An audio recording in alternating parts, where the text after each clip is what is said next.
Broadcasting live. It's America's longest running talk show on computers. It's Computer America, bringing you the biggest names in technology with guest interviews, new products, and your emails. Listen live at computeramerica.com on any device around the world. Email the show at live@computeramerica.com or find us on social media. Be sure to check out our website for contests, giveaways, show notes, live video stream, podcasts, and more. You're listening to Computer America.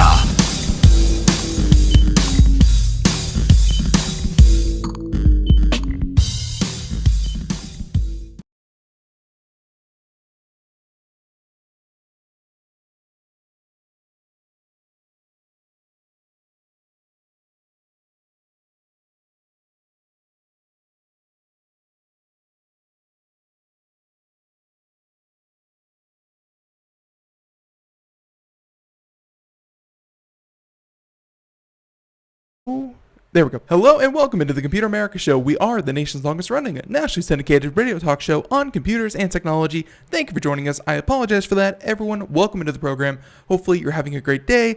We are shaking off the cobwebs after being off this Labor Day. And everyone, we hope that you had a great long weekend. Everyone out there in the Bahamas and Grand Bahama Island, best of luck to you guys out there. And of course, everyone who is still in the projected path of this horrible storm.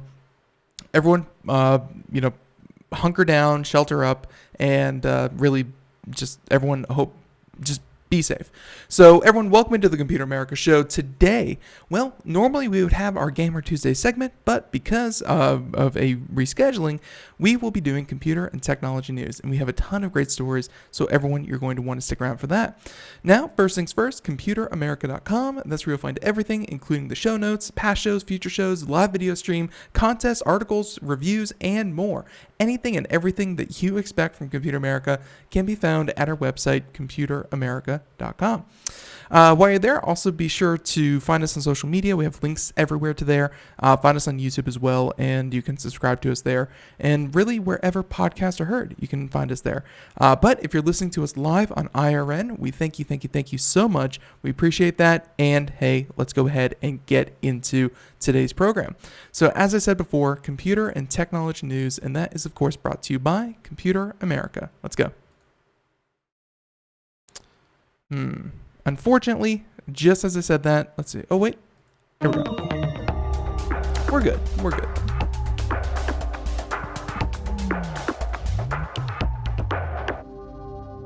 So our first story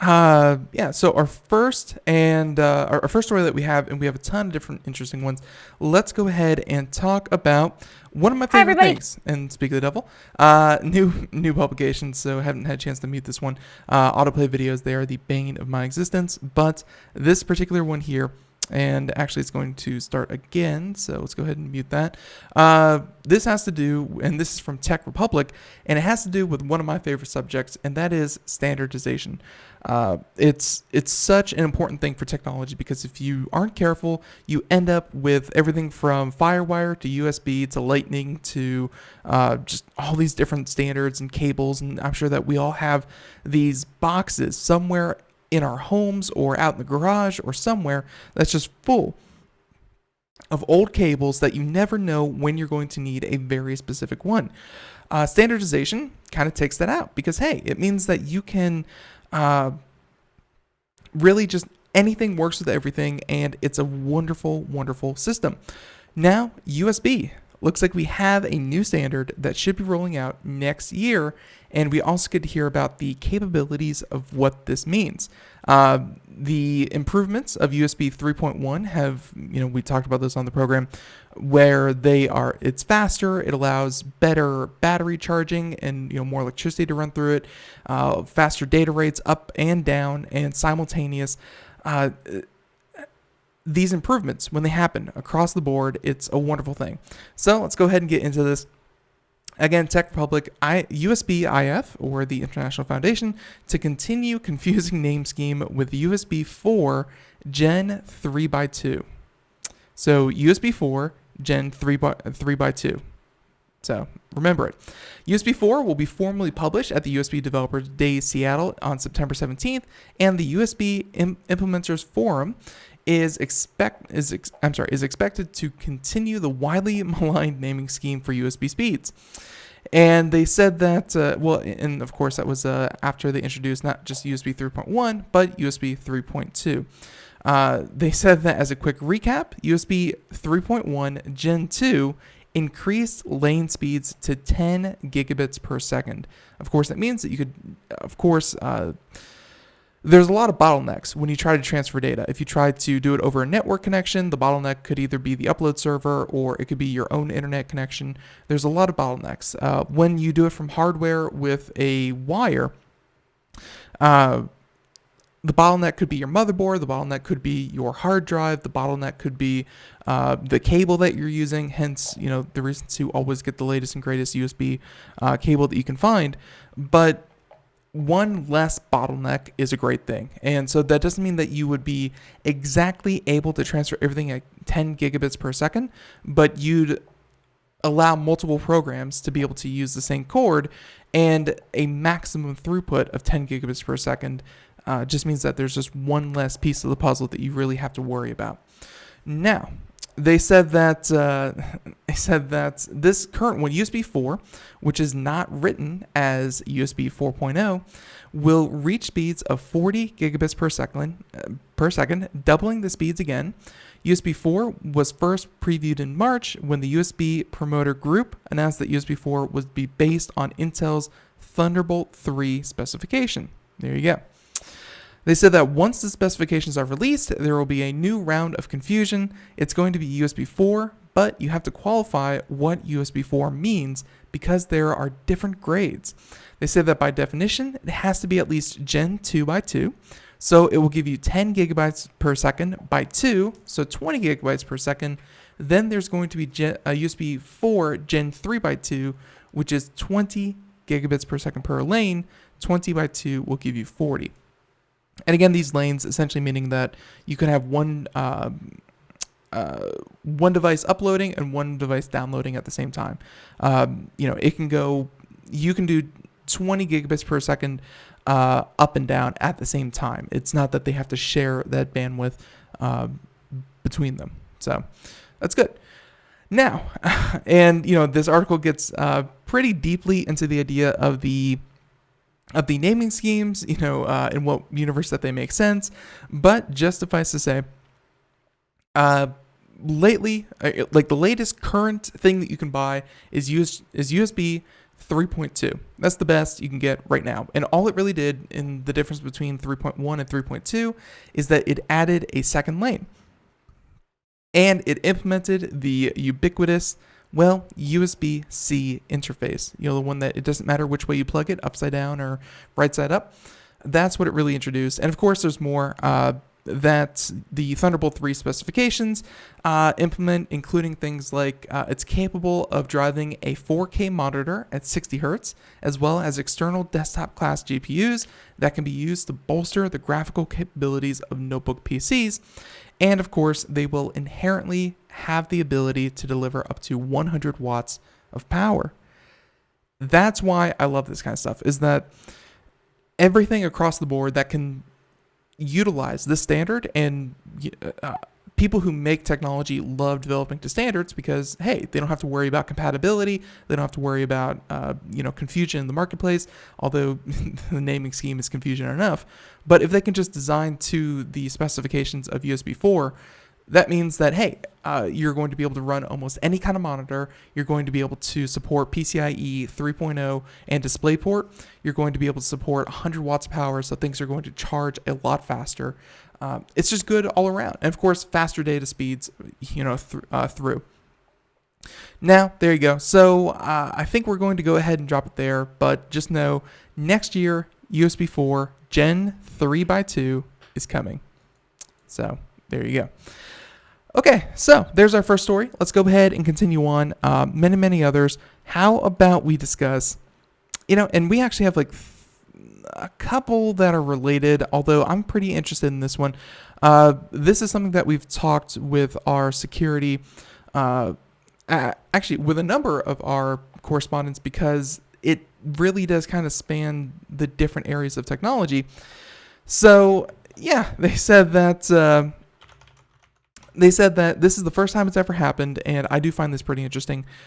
The fact that a scammer successfully deepfaked a CEO's voice to fool an underling into transferring $243,000.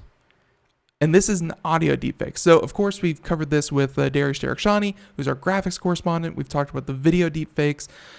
Those are getting better and better, and they're going to be easier to make as time goes on. So be warned of that. But audio deepfakes are happening at the same time, where if you have enough data of someone speaking, and it's actually really, really simple when it comes to the idea of a public personality, either someone who is in the public eye, say me for instance. I have hundreds of hours of YouTube. They said that I have hundreds of hours of YouTube video. It'd be very easy to take my voice and, for whatever reason you'd want that, and make a deepfake of it. Well, this is kind of one of those things. Although this was the CEO of a company, so maybe he has less voice recordings out there of him, but I guess there was enough to actually train an artificial intelligence to be able to speak like him and cause this to happen. So this is very interesting, and something that, you're not going to be able to trust that the voice that you're hearing is the voice that you're hearing. Just like you won't be able to trust what your eyes are seeing. It's very interesting. So let's go ahead and get started. This one from Gizmodo, saying that the CEO of an energy firm based in the UK thought he was following his boss's urgent orders. So the CEO of the energy firm has a boss who wanted him to transfer funds to a third party, but the request actually came from an AI-assisted voice of a fraudster. This, coming from the Wall Street Journal, reports that the Mark believed he was speaking to the CEO of his business parent company based in Germany. The German accented caller told him to send $243,000 to a Hungarian supplier within the hour. Yeah, so there you go. It's kind of your first tip off there. The firm's insurance company shared information about the crime with the Wall Street Journal, but would not reveal the name of the targeted businesses. They said that that Euler Hermes, fraud expert, and I'm not even going to try to say that gentleman's name, told the Wall Street Journal that the victim recognized his superior's voice because it had a hint of a German accent in the same melody. This is reportedly the first time that Euler Hermes has dealt with clients being affected by crime that used AI mimicry. And again, we knew it was coming. We knew that the tools are out there. The technology has been proven. It's just seeing it in the wild and actually being able to verify it, that this is being used for devious purposes. This may be one of the first crimes that we're seeing of that. Now, they said that they told the fraudster, claimed the victim, called the victim company 3 times. Once the transfer occurred, the attacker called a second time to falsely claim that the money had been reimbursed. Then the hacker reportedly called the third time to ask for another payment. So, you get your $240,000. I guess you're just not happy there. You keep going back. Even though the same VIC voice was used, the last call was made with an Austrian phone number and the reimbursement had not gone through. So the victim grew more skeptical of the caller's authenticity and didn't comply. AI-generated voice technology has become disturbingly realistic in recent months, and of course he believes that the commercially available software was used to facilitate the fraudulent executive impersonation. They said that in May, the AI company Dessa released a simulation of the podcaster Joe Rogan's voice that was near perfect replica of his gravelly timbre. They said that it was so similar to the real thing that a longtime listener would have difficulty distinguishing between Joe Rogan and Joe Fogan. Faux as in, fake. Now, as for the unidentified energy company's stolen money, it was reportedly sent to a Hungarian bank account, moved to an account in Mexico, and of course distributed to various other locations. No suspects have been identified. That means the money is pretty much gone. Tough time to be in this industry and getting tricked like this. So they demonstrated the technology in a blog post, they discussed the societal implications, which we have discussed on the show before, about what happens with election manipulation, what happens with impersonating family members to potentially steal from people. So often we hear about either the elderly being tricked by, this is Microsoft support, we need to fix your computer, or we hear about so-and-so is in trouble and I'm his friend. I need you to transfer money so I could, so we can take care of him. What happens when you call your parents on the phone? Well, not you, but a fraudster calls your parents on the phone and they sound just like you. And you know that they'll send you money. You know that they'll do that for you because, hey, how can you not trust the voice on the phone? But it's not you. And this is going to become a bigger and bigger problem. So, So with that being said, very interesting. Of course, we're going to talk about this, with some of our correspondents. But $243,000 stolen thanks to a fake voice. And it's just going to happen again because no longer do you need just that, I think moving things away from text and into the realm of voice and eventually into the realm of video, it's going to make detecting fraud that much harder because it's something that we're kind of ingrained. It's something that's kind of ingrained in us that we can trust our ears and our eyes. So let's go ahead and continue on. How about we talk about Firefox? Yeah, Firefox. The one, the only, and looks like they have an update for everyone out there who still uses the browser. And trust me, even though Chrome has such a large following, it's actually kind of a give and take. Whatever Firefox does and whatever they do well, whatever Firefox does well, Chrome takes, and whatever Chrome does well, Firefox takes. Back and forth. Of course, this is just the nature of innovation. You look at what your competitors are doing, and you try to replicate and innovate. Now, in a swipe of Chrome, Firefox now blocks ad trackers by default. And to be clear, I think Google blocks certain ads, but I don't know if they block third-party tracking cookies by default. That might not be within Chrome's current capabilities, or at least, not settings, at least. You probably have to go in there and change them yourself, but I guess by default is the big thing here. So this coming to us from Wired, and Firefox, again, blocking tracking by default, saying that their Firefox is trying to fight against Facebook and Google's online ad tracking empire. The browser owned by Mozilla will now block third-party tracking cookies by default, saying that the, quote, enhanced tracking protection, if you're wondering what setting this will be automatically turned on for all global features have been trialed on new users since June 2019, and currently about 20% of users. From today, this will increase to 100% of people using Firefox. So, hey, that's good. Obviously, there are inherent problems with the internet and the way that it's currently being run. Right now, you don't have to pay for anything. You don't have to pay for anything. You have to pay for your internet connection, and all of the content that you can consume in most places on the internet is free. The way that they're able to prop this up is by I don't even want to say stealing, but surreptitiously taking your data. That's just what they do.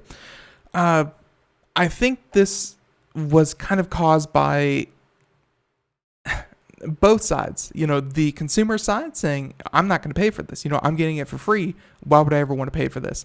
And then the hosting side, or the side that produced the content, they said, well, we're getting paid by taking your data, so we're getting paid either way, and we're getting paid pretty decent money.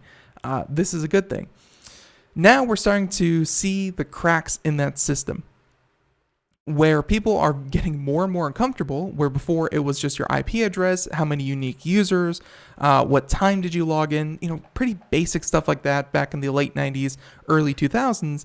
And now we're getting into what you're looking at, what you're consuming, what you're seeing, where'd you go, where were you before.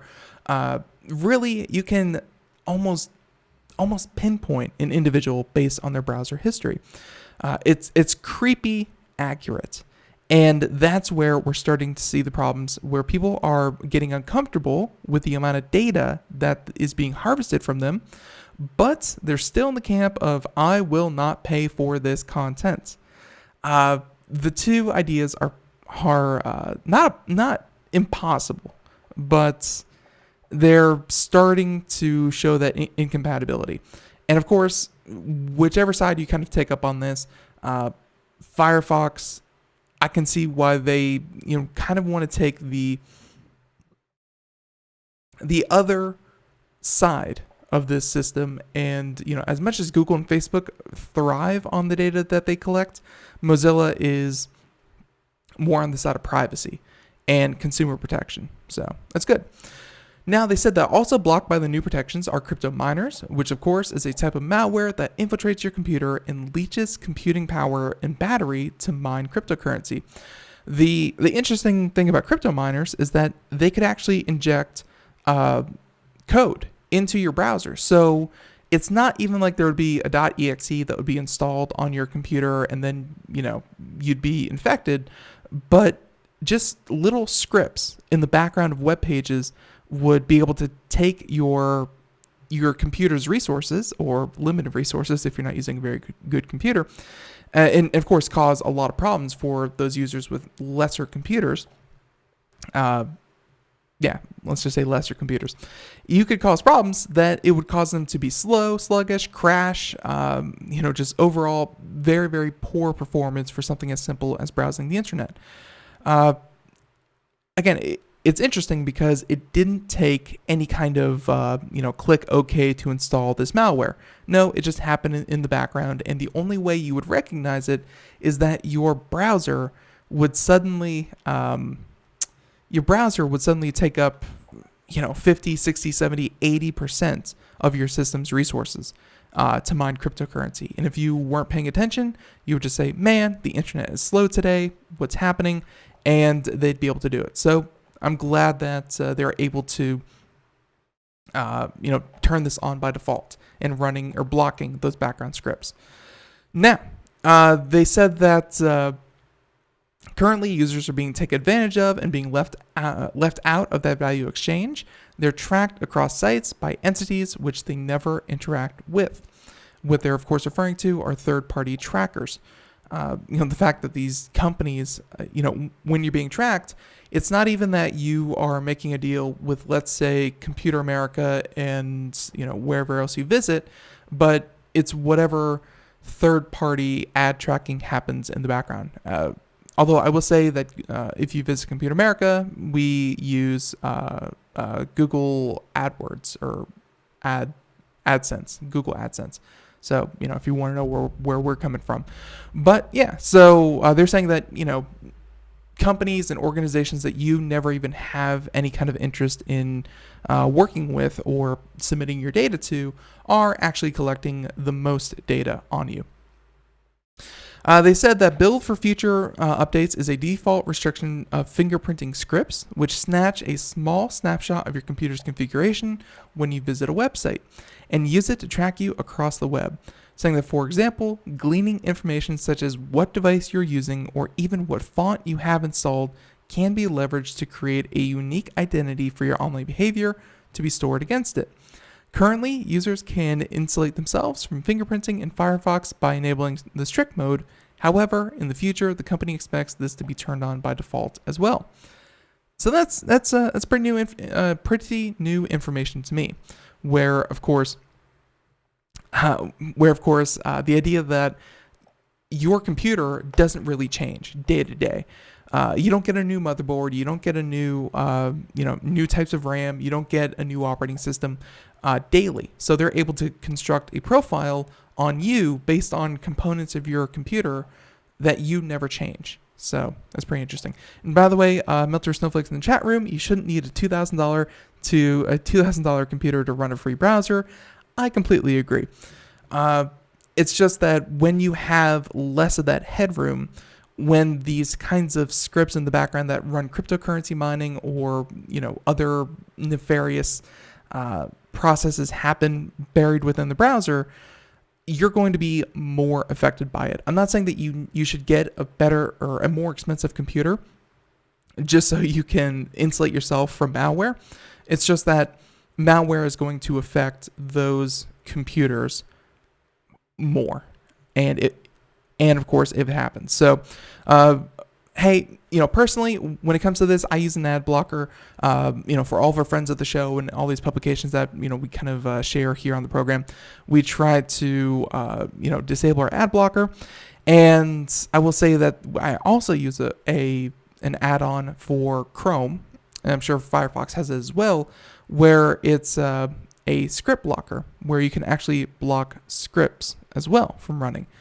This can affect websites in different ways, such as, different kind of ways that the website operates or, things like that. But hey, I'd rather know that certain scripts are being blocked and then I would have to activate it to let it go through if I really want that kind of content, or it's just blocked and I don't have to worry about it until I choose to activate it. So yes, AdBlock Plus, and of course, personally, uBlock Origin. So there you go.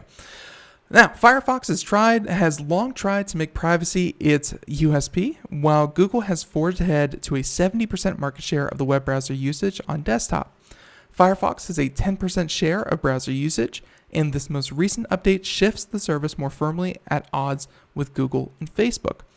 However, Firefox is far from the only cookie-conscious browser out there. Apple, with their Safari 11, they of course have the company's intelligent tracking prevention, uses machine learning algorithm, or AI, to identify tracking behavior, such as persistent cookies from third-party ad networks. Safari imposes a 24-hour window on the lifespan of tracking tools, and of course that means that after 24 hours, they will, delete those tracking cookies. However, Google announced a plan to improve the classification and distinction of cookies, provide more visibility to the user, as well as cracking down on the company on more harshly on fingerprinting.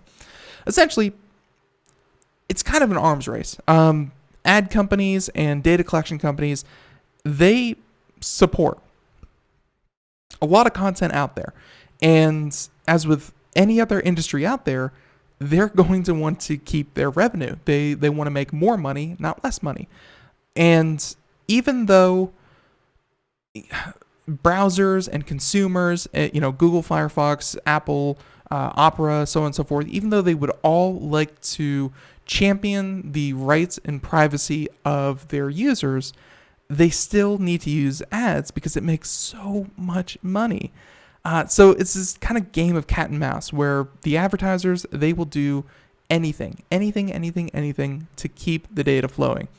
And then it's up to, we've kind of made it so that the browsers and the people who operate the browsers, Google, Facebook, and of course Firefox, we've made them the kind of our protection and still kind of our overlords.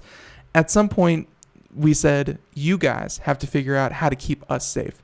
The idea that it's an individual's responsibility to prevent data from leaking out from your browser, from your browsing habits, that seems to be going by the wayside. There are privacy-focused browsers that are even stronger than Firefox. They have less market share. If you've never heard of a browser called Brave, definitely check that one out if you are privacy conscious. And Brave seems to be it's an open source based on Chromium, but at the same time blocks ads, website trackers, and of course more. So there are other browsers out there. It's just no one has that perfect solution, how to stop the tracking but still pay for everything. So everyone, music in the background means that we're going to take a break. We'll be right back. More Computer America. When we come back, we're going to talk about a data breach over at XKCD Forum, and of course others, including Google with their antitrust investigation, and LG's 88-inch 8K OLED TV. Everyone, we'll be right back. More Computer America. Stay tuned. Greece is cheap. But the airfare costs a fortune. Paris? Not much closer, and again, airfare... What about Puerto Vallarta? Let's face it, flying anywhere is just too expensive. Wait, what's this? Low-cost airlines. With one call to low-cost airlines, you'll drastically slash your travel costs. We're talking insanely low airline prices to any of your favorite destinations. Where would you like to go? London, Rome, Costa Rica, Australia? Wow, that's cheap. So why wait? Call now to learn how crazy cheap it is to fly anywhere in the U.S. or international. Our prices are so low, we can't publish them. The only way to get them is to call to instantly hear the most amazing best deals on airline travel. It's that easy. So call now and start packing. 800-215-4461. 800-215-4461. 800-215-4461. That's 800-215-4461. We are all Brother Wolf. 10 years ago, a group of locals banded together to create positive change. We took animals into our homes, held adoption events at local retailers, and talked to the community about our mission to help build a no-kill Asheville. A decade later, we have achieved so many victories for animals in need. There's been so much progress, yet there's still so much to do. As part of our year-long celebration, we encourage you to become a member of our special Compassionate Circle program. With a monthly donation of $10 or more, you will have behind-the-scenes access to the work we are doing at Brother Wolf. Our goal is to reach 1,000 members because we receive no government funding. Working together, we can help build and sustain no-kill communities. Learn more at compassionatecircle.bwar.org. We are a 501c3 tax-deductible organization.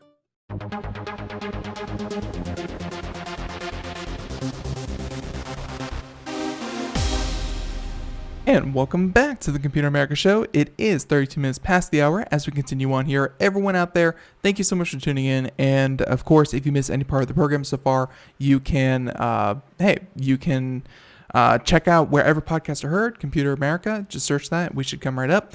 And of course, we have the video archives over on our YouTube page and more. So everyone who is just joining us, we are doing computer and technology news. Just finished up with the article concerning, Chrome and the fact that they're going to be blocking third-party tracking cookies by default. So that's definitely a good thing for Firefox. Firefox, by the way. So there you go. Let's go ahead, continue on. And how about, let's see. So speaking of tracking, and this one is actually pretty relevant to current events. So if you haven't heard about what's happening with Hong Kong, the protesters, what's happening over there, it's a whole thing. Don't really want to get into that. But I do find it interesting how Hong Kong is one of those cities that actually is pretty technologically savvy. They have a much smaller population. They have a much smaller country. They're able to really implement technology that we see. Think more of like South Korea. They're very techno friendly over there. But that's starting to take on a whole nother look when you have a political movement like the one going on, where the government who controls facial recognition towers and cameras, they are trying to use internet service providers to block protesters' communication with one another. It's become kind of a people versus the government, and it's who can utilize technology better. So now this latest article, this one from Forbes, and I found this one very interesting because we've talked about the idea of mesh networking. If you don't know what that is, we'll get into it. But it's a mesh messaging, which is kind of networking from phone to phone, a mesh messaging app that China can't block, and the usage is up about 4,000%. Of course, what does that mean? Because, hey, if you had, looks like the article here, about 7,000 users, and now you have about 40,000 users, Not the most, but it's something. Now, they said that with peer-to-peer mesh broadcasting network that doesn't use the internet, that's how you can communicate when the government censors the internet, which is actually something that we saw in a form. We saw a lot more VPNs happening, but during the Arab Spring in the Middle East a couple of years ago, because really when things get out, not even out of hand, but when there's giant political movements like this, the first thing the government does is try to take down the forms of communication so that either stories that they don't like are getting out to the world or to the public, or they can really confine communication and kind of a way to set up these protests. They can really try to hamper those efforts. Now, they said that the Hong Kong pro-democracy protesters are doing, of course, peer-to-peer mesh broadcasting thanks to San Francisco startup Bridgify's Bluetooth-based messaging app. The protesters can communicate with each other and the public using no persistent managed network, or that means no 5G, 4G, Wi-Fi, things like that. You don't need any of that to be able to get the message out to thousands of people.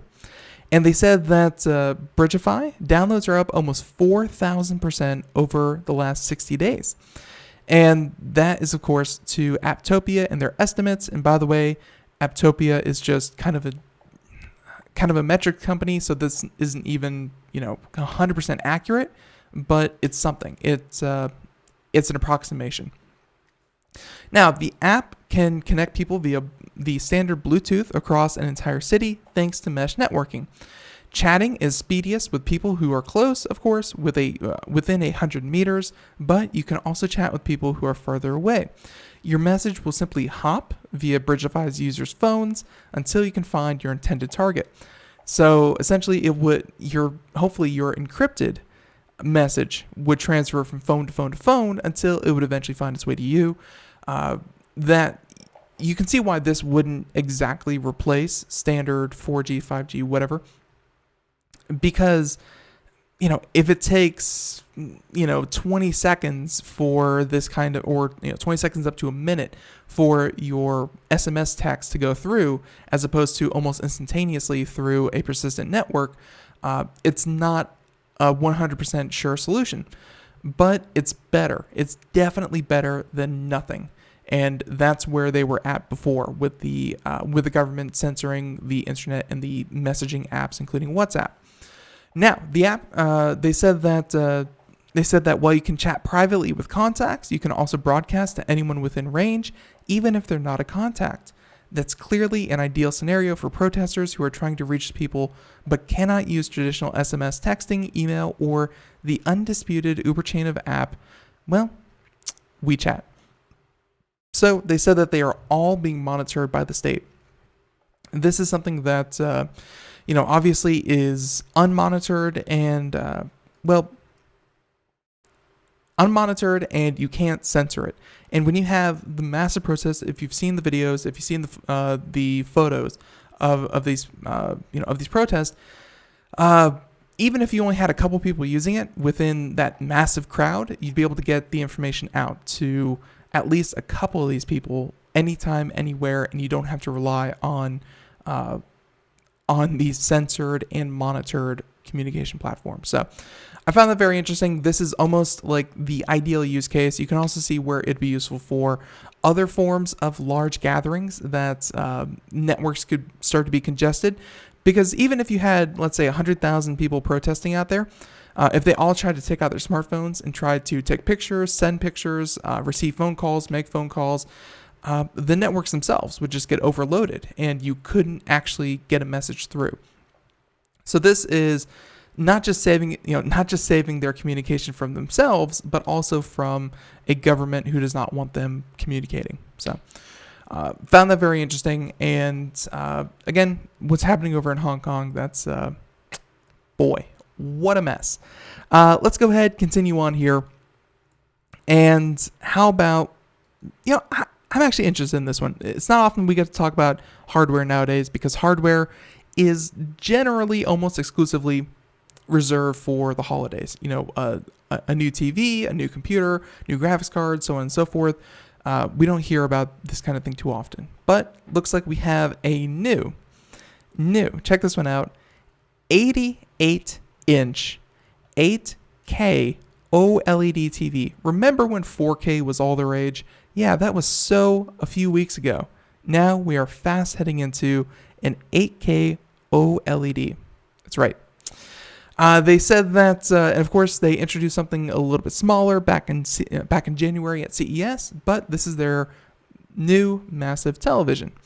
It's going on sale, offering viewing experience that makes up even the most feature-packed 4K set look outdated.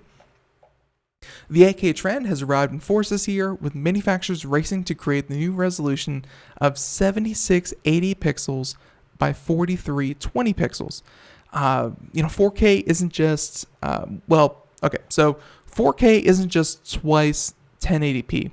4K is actually 4 times 1080p. It's as if you took, 4 1080p monitors and set them up in kind of like a square grid. And that's about where we're at with 4K, is that you would need 4 4K you would need 4 4K monitors to make up a single 8K monitor. They said that according to this, they have new standards, HDMI 2.1, and LG's panel has 33 million pixels, which is 16 times more than a 1080p, and of course 4 times as much as a 4K television, because again, you got to keep that grid pattern going. 16 times as many pixels, 33 million pixels. You can view 8K content at 60 frames per second, which is pretty good. LG's TV offers Apple AirPlay 2, HomeKit, and of course, things like Google Assistant and Amazon's Digital Assistant. You can, of course, have those things built in as well. Which, hey, for the low price of $42,000. Yeah, think about that. You could buy a car and have it mounted on your wall for the price of this TV, which would also be a very interesting conversation starter. But for $42,000, you can buy this thing in Australia, Germany, France, the UK, and the US. $42,000. You better really enjoy watching television, because I don't know how much TV you'd have to watch to really get the value out of an 8K TV. Which again, 8K content, 4K can be pretty easily scaled up to 8K content. It's done digitally. It's not going to look as good as native 8K, but it's still going to look really, really good. There's just not a lot of 8K content out there, so don't think, wow, I can finally watch all my movies in 8K. No, odds are the majority, if not all, of your movies are shot in 8K, but they're not actually released in 8K. The best you can do in a lot of cases is 4K. The first actual 8K content you're going to be watching is the 2020 Olympics in Japan next year, and live sports are going to start broadcasting in 8K as well. But the actual amount of content that you can watch natively is few and far between. So don't get me wrong, this TV is going to be one of the best TVs you see. But this is kind of future-proofing yourself, although I've seen it before where I've said that. I've said that you are future-proofing yourself. But at the same time, other aspects of a television can outpace the adoption of 8K. With 4K, I thought that 4K was all that really mattered, but really out came Dolby HDR 10 and HDR, which is high dynamic range, Dolby Max and whatever. Anyways, there were other aspects of a TV that get better. So even if you buy an 8K TV, maybe there's going to be a new sound standard. Maybe there's going to be a different high dynamic range.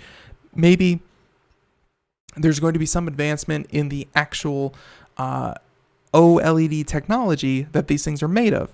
So you think you'd be good, but in reality, something else can come along and really make you regret dropping $42,000 on a television. So this is going to be a real hot take, everyone, but don't go buying a $42,000 television unless you just want one. Because odds are, by the time the content actually comes out for it, there's probably going to be a better TV out there. So be cautious is all I have to say about that one.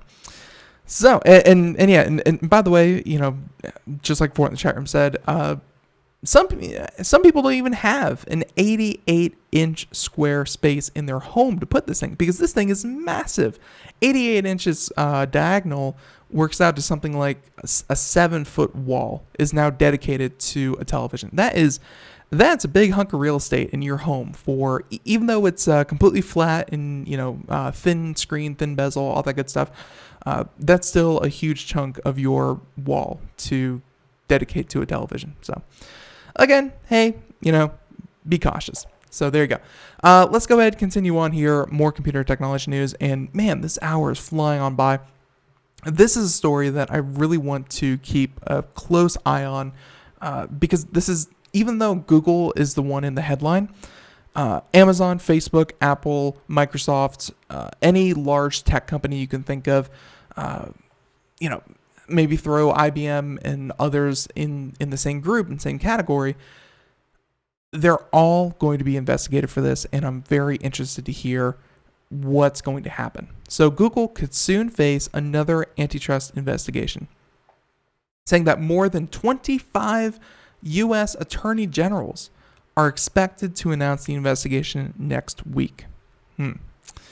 Now, next week, more than half of the nation's attorney generals are expected to announce an antitrust investigation into Google. Yeah, Washington Post reports. Details on the investigation are limited, but it's yet another probe into the fears that big tech has amassed too much power, which, as someone who does this on the daily, interviews these companies, actually pays attention. Yes, they influence too much. They just have too much influence over the markets that they compete in. Now, both Democrats and Republicans have expressed concerns that a handful of companies control the internet and technology at large. Earlier this summer, a House antitrust subcommittee grilled executives from Amazon, Apple, Facebook, and Google. In May, we learned that the Justice Department, as far back as 2013, they said that they've been considering an antitrust investigation since as far back as 2013. Google agreed to a settlement following the FTC antitrust investigation, which to me seems like, agree to a settlement. I don't know the terms of it. I'm hoping that it's not just like a monetary fine, because it's like, hey, you guys are getting way too big. We should consider breaking you guys up. And then Google says, you don't have to do that. Here's a couple $2 billion. Go away. And they said, okay. I hope that's not how that went. But the European Union as well has slapped Google with its own fines and violations for anti-competitive actions. Google spokesperson, they have a statement here saying that, quote, Google services help people every day create more choice for consumers and support thousands of jobs and small businesses across the country. We continue to work constructively with regulators, including Attorney General, in answering questions about our business and dynamic technology sector. So while Congress seems committed to reining in big tech, it seems unsure of exactly how to do so. It's unclear what the attorney generals are investigating Google specifically, or if they'll investigate all the others like we mentioned. And of course, we'll have to wait for more details in the coming week, because they said, again, that they will be checking this out, or at least announcing the investigation on September 9th. Personally, like that statement from Google alone, saying that Google services help people every day create more choices for consumers and support thousands of jobs and small businesses across the country. Like, that's the point of an antitrust investigation. If your services alone are really the only option for small businesses, because your services are free, they're affordable, they are ubiquitous, if you are the only game in town, then hey, maybe an antitrust investigation is warranted, because that should be a competitive field. There should be startups who are able to provide an email service. There should be startups who should be able to provide storage online and cloud backup and that kind of thing. There should be other services out there that can compete with the likes of Google and Amazon for relatively non-technical things, like owning a server and having customer support and being able to kind of upload data and take it back down is actually a very simple thing. I don't know. It's that should be completely open to more companies than we currently have, which is right now pretty much just Google, Amazon Web Services, and here and there Apple with their iCloud, and Facebook and IBM have their own cloud services as well. Microsoft is of course looking at Azure Cloud. There's only a handful multi-billion-dollar companies who are competing in this field, and I think personally that's why these things are so important, is that field should be much, much broader. Real quick, from the chat room, did you hear about the story from Culver City, California, where Tesla Model S hit a fire engine? It was on Autopilot. No, I'll have to check that out real quick. Actually, if you actually for it in the chat room, if you have a link to that, I'd love to take a look at that as well. So let's go ahead and say that, let's see, Congress barely understands word processing. Give it to an assistant. Yeah, and that's another great point, is that even though 25 attorney generals are looking into this, I think that's because ultimately this will be up to Congress to decide what does a healthy tech sector look like. What does a productive and competitive field for tech look like? And as you just mentioned, TechRob, that they don't even understand technology in general. Like when they haul Google CEO in by his ear and sit him down in front of a panel and say, why can't why isn't Google doing more to censor the internet? Google is just a search engine. They're a very good search engine. They are almost a monopolistic search engine. I know that a lot of people use Google almost exclusively to find information on the internet, but Google is not the internet. And that's the problem, is that so often these tech companies have to go in and try to make legislators understand what their business is. And now we're on the other side, where legislators are going to have to tell tech companies how to really kind of run their businesses, and how to, not be so anti-competitive that I don't know if they can really understand that. So that's a very good point. So, let's see. And,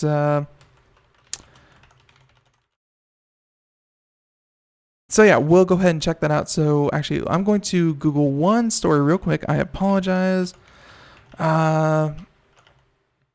Let's see. I think I actually found it here. So this was actually about an hour ago. I'm pulling the one from, how about TechCrunch? Why not? So TechCrunch, great publication. We kind of, in live at Computer America, if you want to send us anything. Although I pulled the one from TechCrunch. If you have another publication you'd recommend for it, go for it. But let's cover this one real quick. Tesla Autopilot was engaged before 2018 California crash. I remember this crash. This was a pretty interesting one, because it's was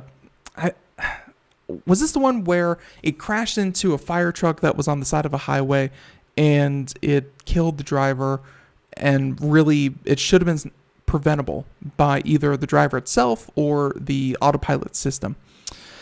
And thank you for it. So Reuters was the first to report the contents of the public documents. A final accident brief, including the National Transportation Safety Board determination of probable cause, is scheduled to be published on Wednesday, so we'll definitely keep an eye on that.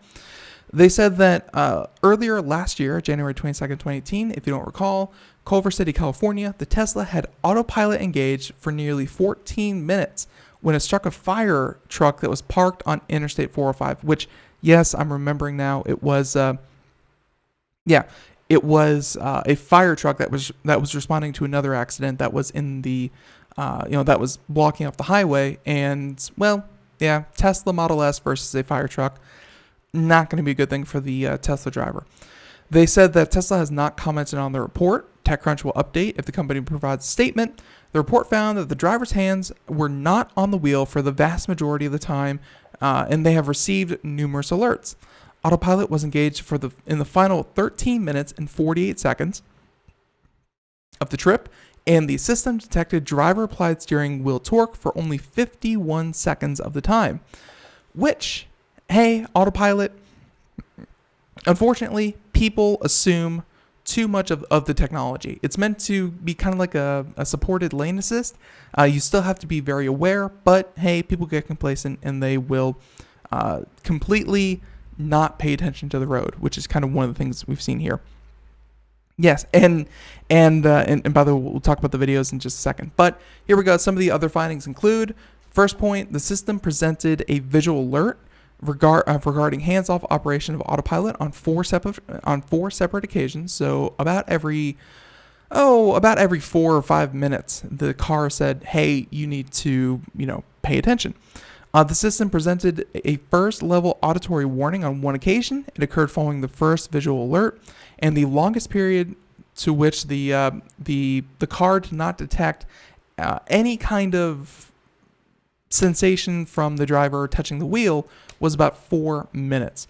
Which, hey, do you know how far you travel on a highway in 4 minutes? And of course, they're kind of saying hands not on the wheel for 4 minutes.